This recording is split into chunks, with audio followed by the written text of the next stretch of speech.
Hey guys, welcome back and good afternoon.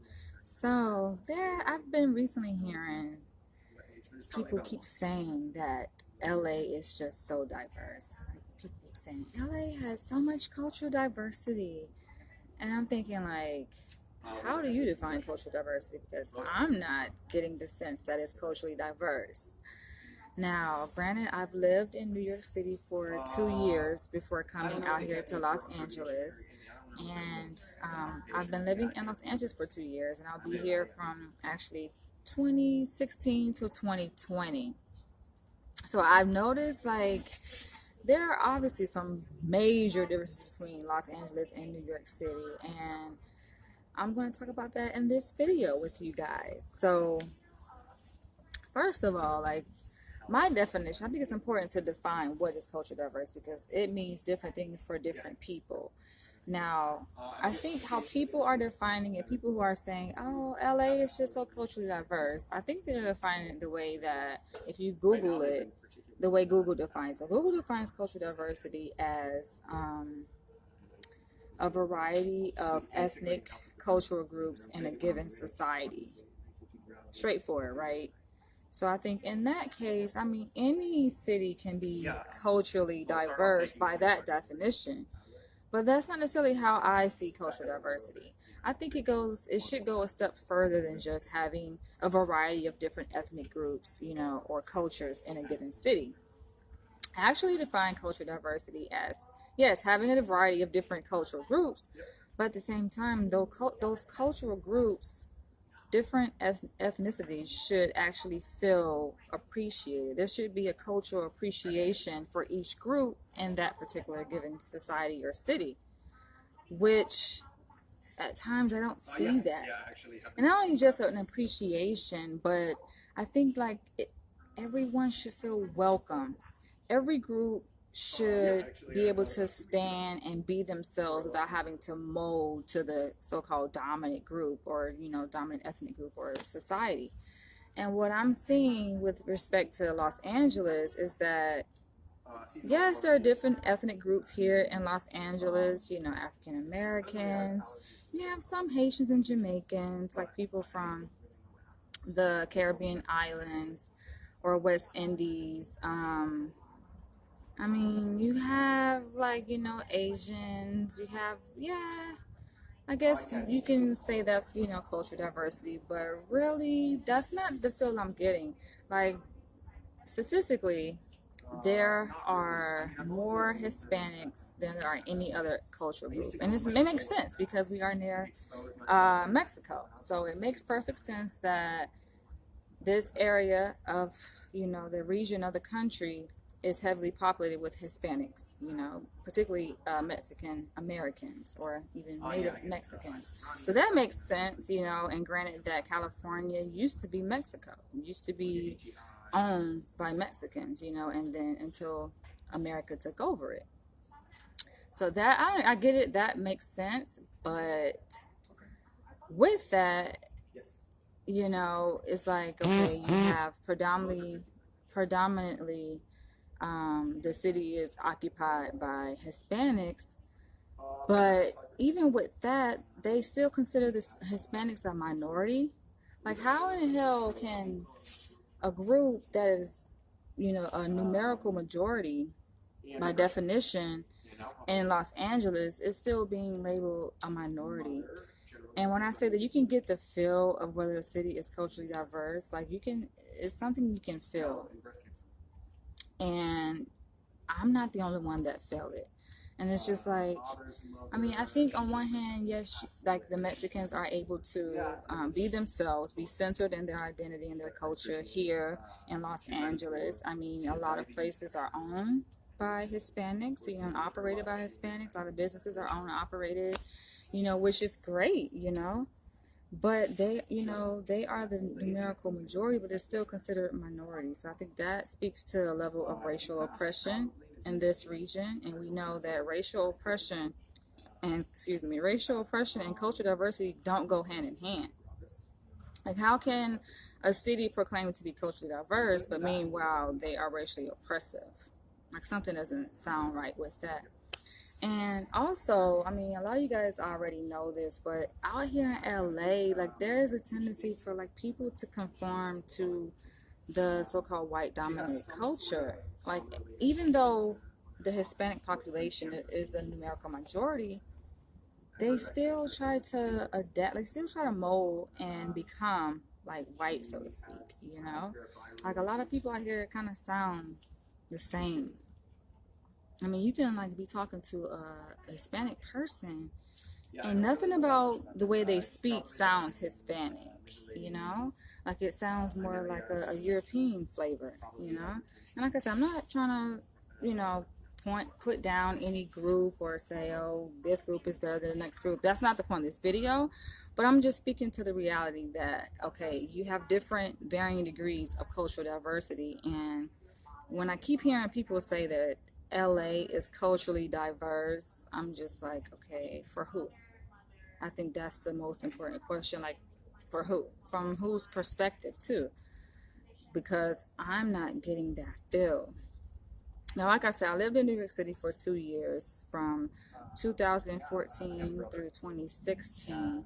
And in the time frame that I lived there, I can definitely say, like, New York is way more culturally diverse than Los Angeles. And like I said, when I mean by culturally diverse, I mean there's an appreciation of different cultures. You see it. It's just not something that people just say that sounds good, you know, but it's actually something that is put into action where you actually can see that there's an appreciation of people from different cultures. There's an appreciation of different ethnic groups, you know. I mean, you have all kinds. Okay, sorry. Everybody knows that New York City is like a salad bowl mixture of different people from different countries and different cultures. Like it is so culturally diverse, and with that, there is an appreciation for all different kinds of. I mean, when I say an appreciation, like you have cultural events, festivities that accentuate those different cultures. You know, you have the Puerto Rican Day Parade, which I've actually been to, and I'm not Puerto Rican, but being and, you know, participating in the parade is like they welcome people. That's the thing. It's not like, okay, we have our culture over here and we are this way, so we don't want other people from the outside. It's like that's not the vibe in New York.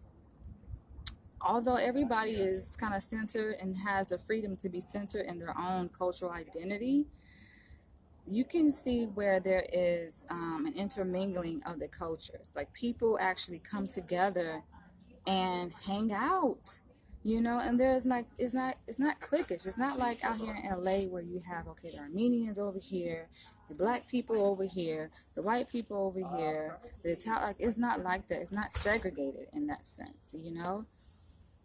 Yes, there are different communities. Like you have Little Italy, you know, but you still have black people live in Little Italy. Like I used to actually live in Little Italy in the Bronx. They actually have two Little Italies. I think it's one in Lower Manhattan, I believe, and one in and one in the Bronx. And I actually lived in the Bronx for a period of time after moving from Upper Manhattan. And what I can say is that, yes, it was Little Italy. And yes, it was, you know, occupied by mostly Italians. But there were other people from other races that lived there, and I felt welcome. I didn't feel necessarily out of place.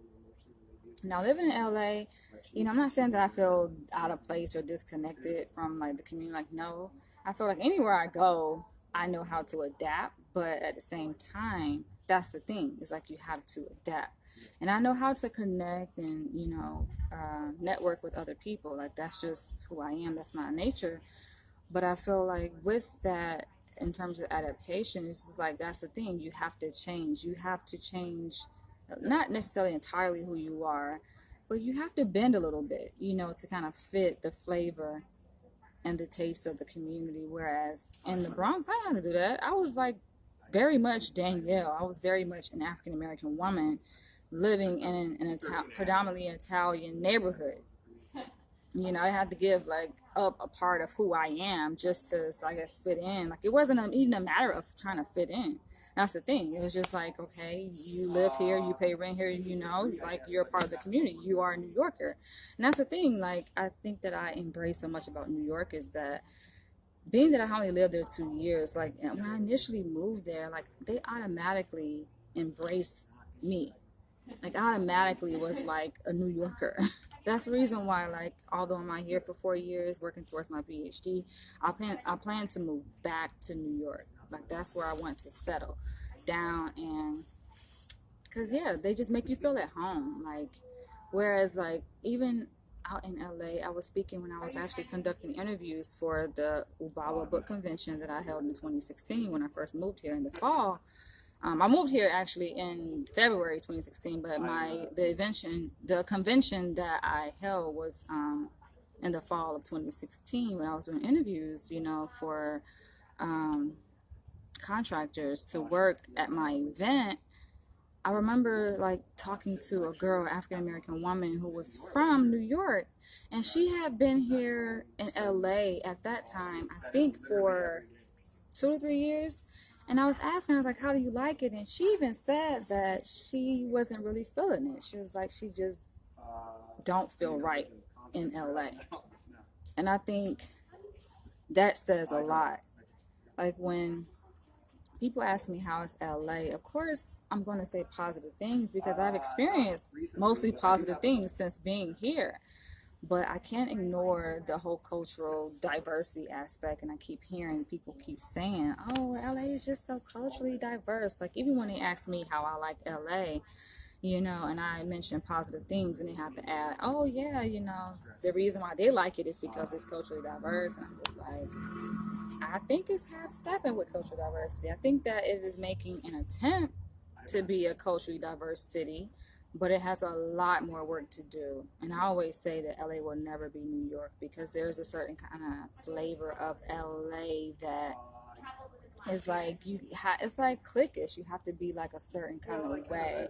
There's this whole promotion of being thin. I mean, everybody knows that's typical of Hollywood, like being thin, being slim, being, white or lighter skin with blonde hair. And, everybody's just trying to fit that mold, not just black people, but everybody. People like foreigners that come here, they're trying to just fit the LA mold. And I'm like, that is not cultural diversity. Cultural diversity allows for people to be who they are, and you get that in New York City. You go to New York, like people are who they are, wherever region that they came from, they the same people. They speak the same language. And another thing is like with cultural diversity in New York City, people are able to have their own restaurants, their own businesses, like ran by them how they want to kind of run it. They don't have to like fit in or change who they are to kind of fit into this dominant society. There ain't really no dominant society in New York City. I mean, yes, statistically they say that whites make up, I think, 49% of the population. But when I say I lived there, I didn't get that impression. Like it didn't feel like it was a white dominated city, if that makes sense. It just felt like it was a culturally diverse city where like everybody around the world came and they lived and they had fun and just actually develop a culture where it was like, okay, New York. Everybody was like a New Yorker. That was the culture. It wasn't that, oh, you got to be this or you got to be that and forced to be something that you're not. It was just, okay, everybody, they had their own subcultures, with respect to their ethnic identities. And then there was like the dominant culture of New York City, and that culture is just like fast paced life. Of course, time is a factor in that culture. But it was just more like be yourself, in so many words. That's kind of the vibe that I got from New York. That's pretty much the dominant culture. Like be yourself, be a go-getter, hustling obviously is part of the culture, making a lot of money, which I embrace, but I didn't get to feel like it was predominantly white, like I didn't get that feel. But I'm amazed even when I did the research that statistically they say that whites make up 49% of the population. The great thing is that blacks make up 25% of the population in New York City compared to only 9% of the population out here in LA. The black community is very small and segmented in LA, and even other ethnic groups are very small. I think obviously Hispanics make up, I think, 50% of the population out here in LA, and I think whites fall second place. But even with them falling second place, it just seemed like everybody want to be white. It's just like, okay, I ain't hate no white people. I'm just saying, it's something when a person can be who they are. They can still maintain their cultural identity in any given place. That is a very special thing. That's what I'm speaking to in this video. And when I say that like New York City had all kinds of cultural events that appreciate different ethnic groups, like, yeah. I mean, I named the Puerto Rican Day Festival, but then you had the West Indian Festival. I think they hold annually in Brooklyn.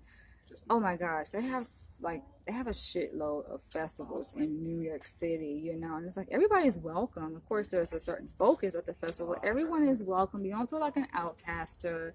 Like, it's great. They have in New York, they have all kinds of stuff, especially that caters towards the Black community, which I like. Like in Brooklyn.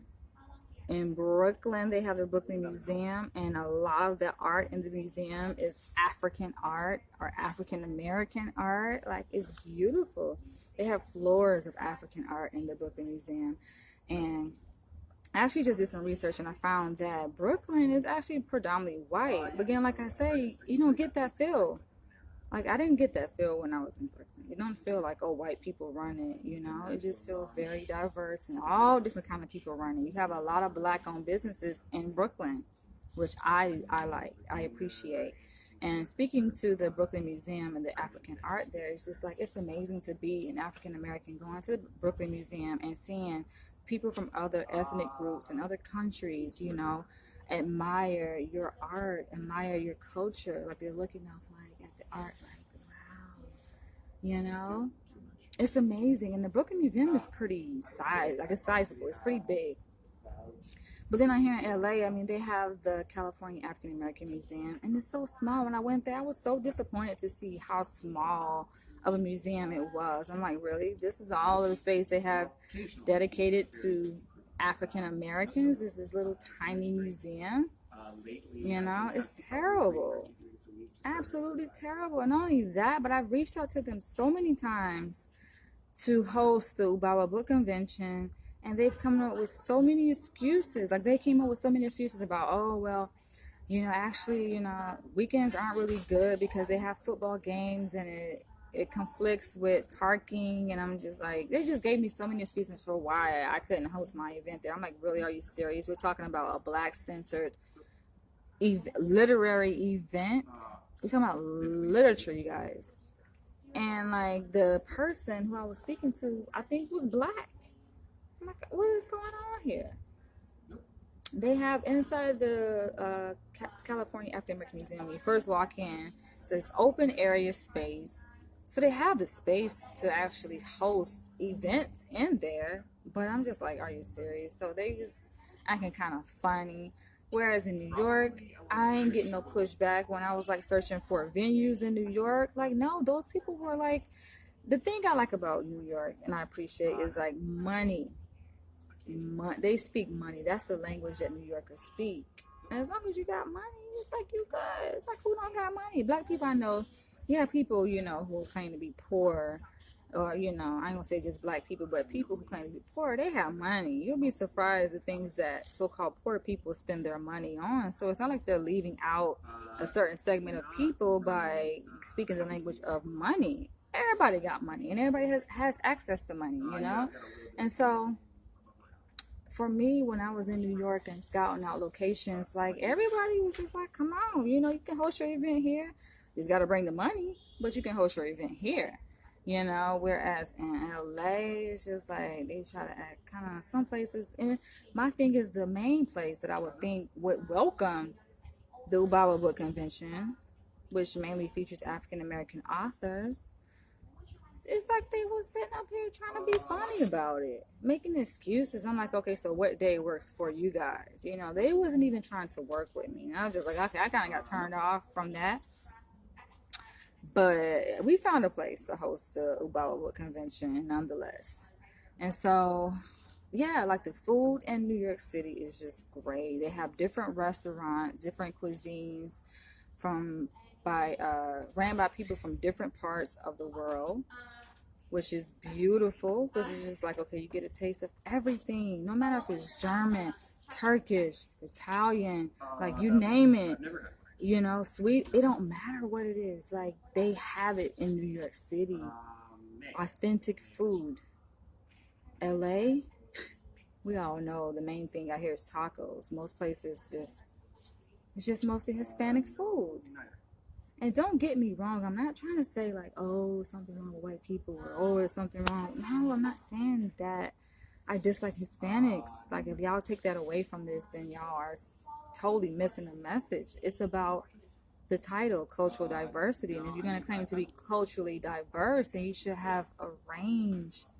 I ain't talking about just in certain pockets of LA that, okay, in this particular neighborhood, in this square mile, then you have a handful of soul food restaurants or, you know, black owned restaurants. I'm not talking about that. That's not culture. I'm talking about scattered out throughout the city should be a diversity, a huge range of different restaurants, not just tacos and burritos, you know? And then not only that, but a lot of this is just, we know it's like European type of flavor stuff that people from other places probably like, okay, yeah, they want something that is specific to their culture, you know? Like you get that in New York City. You get that. And it's amazing. Let me see, I gotta check the time. Because I do have class in like a half hour.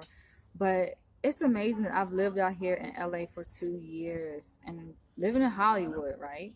I mean, so what? It's Hollywood. But I still feel like I should not have been in the blind about this major event. Sorry, you guys, that attracts like thousands of African Americans from California and like just throughout the this region called Taste of Soul. I didn't know nothing about it. How can I have been in the blind about Taste of Soul? And it's actually coming up, I think, this weekend. They're having it in South Central. And I know South Central is like way on the other side of town from Hollywood. But I'm like, how did I not know about that? That's what I'm talking about. Like, how is it diverse if people who live in Hollywood don't know about Taste of Soul? I didn't get that in New York City. In New York City, it don't matter where you live. You can live in the Bronx. I was living in, actually, when I first moved there, I lived in Upper Manhattan in Washington Heights. And I'm going to talk about the whole Dominican neighborhood there in a few minutes. But I lived in Washington Heights area. And then I ended up moving to the Bronx and to stay in Little Italy in the Bronx. It don't matter if I was staying there, and that's considered like Upper Manhattan, you know, area. I would still know about events in Brooklyn. I would still know about events in Queens or Lower Manhattan. You know, it's just like, that's what I mean about an integrated society that's culturally diverse. But here it's just everything is so, unless you live in that particular neighborhood, you're not gonna know about this kinds of stuff. And being that now I work in Inglewood, then I actually was on the bus the other day and I overheard a woman, she was inviting a friend to come see her perform at the Taste of Souls. I'm like, wow. That's why it's a benefit to riding public transportation, because you're just not gonna know about certain things, you know. But I'm glad that I heard that, and because I think I'm gonna go check it out this weekend. But that's just one example. Now, speaking about the Dominican neighborhood where I live in Washington Heights in New York City, like yes, it is. It's a lot of Dominicans there from many different shades of black, you know, from the lighter tone to even the darker tones. It's very beautiful and it has a nice flavor to it.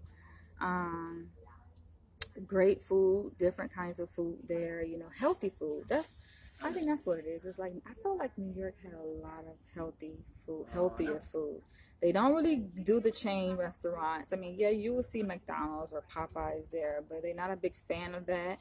There's not one Walmart in New York City in either of the 5 boroughs. I think in order to go to Walmart, like you have to go to Long Island, which is not part of the 5 boroughs. So you're not gonna see a Walmart in any of the 5 boroughs, which is great because that speaks to cultural diversity. You know, it's like that speaks to the mom and pop shops that they have there.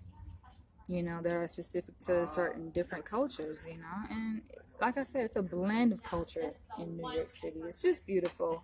And I feel like it's like the prototype for every other city who proclaims that they want to be culturally diverse. Like, you can take a page out of New York City's book. Take a page out of their book and learn something about cultural diversity, meaning that not only do you have a variety of people from different ethnic groups, but that you appreciate those different people from different groups. There's a cultural appreciation, a celebration with, you know, and they do that with by festivals, you know. And not just having, okay, oh, in this neighborhood we gotta just keep you kind of down here in South Central, but no, like they welcome people from all different parts of LA. You know, there should be an effort to promote, for example, the event Taste of Soul, that's mainly targeted towards African American culture, but they make an effort to promote that event in Hollywood, for example, because there are black people who live in Hollywood. Make an effort to promote that event in Burbank or in Pasadena. It's like, come on, you got to go to South Central just to get a Taste of Soul. Like, come on, that's not cultural diversity. That's more like segregation. Cultural diversity is like integration. But hey, that's all I gotta say for now. Feel free to leave your comments below, share your thoughts, your opinions, your feelings on this video.